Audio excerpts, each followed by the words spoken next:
Assalamualaikum warahmatullahi wabarakatuh.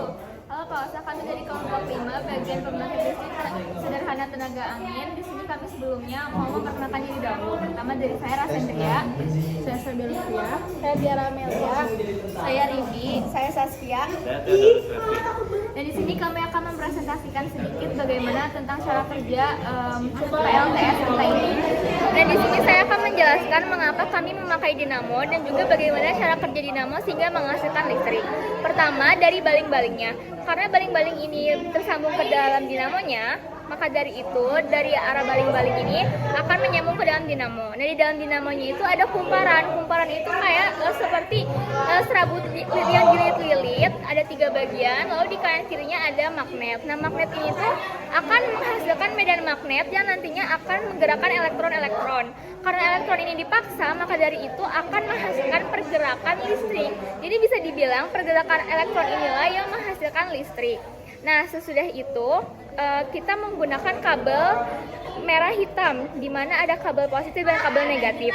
Dari sinilah pergerakan listriknya akan mengalir ke arus listrik yang nantinya akan menimbulkan si lampunya menyala. Apa sih komponen utama PLTB? Yang pertama ada kincir angin, yang kedua ada poros penghubung, yang ketiga ada dinamo, dan yang keempat ada kabel dan lampu. Nah, apa yang terjadi kalau nggak ada angin? Jadi, kalau nggak ada angin itu, si turbinnya nggak akan muter, otomatis dinamonya juga nggak akan jalan. Jadi, nggak akan ada listrik yang dihasilkan. Kenapa lampunya bisa nyala? Karena kipas menggerakkan turbin dan dinamo ini menghasilkan arus listrik yang membuat si lampunya ini menjadi menyala. Kenapa kalau kipasnya diputar ke arah berlawanan, lampunya tidak nyala?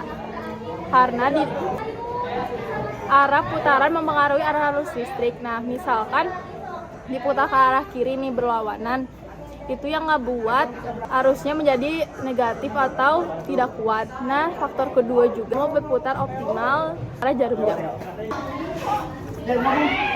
Kenapa dinamo bisa mengeluarkan listrik cuma memakai tangan? Karena prinsip induksi elektromagnetik tetap bekerja, tapi listriknya kecil. Jadi lampu yang menyala akan terkecil. Kedua, kenapa penting mengatur arah turbin supaya selalu menghadap arah angin.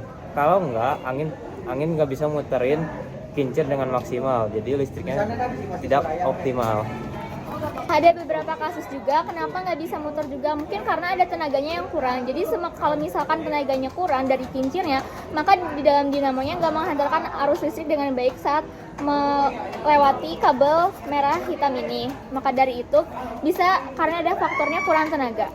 Nah, segitu aja presentasi yang dapat kami jelaskan. Semoga dapat mengedukasi dengan baik. Sekian dan wassalamualaikum warahmatullahi wabarakatuh. Mantap, Pak Men. Emang kita genius banget.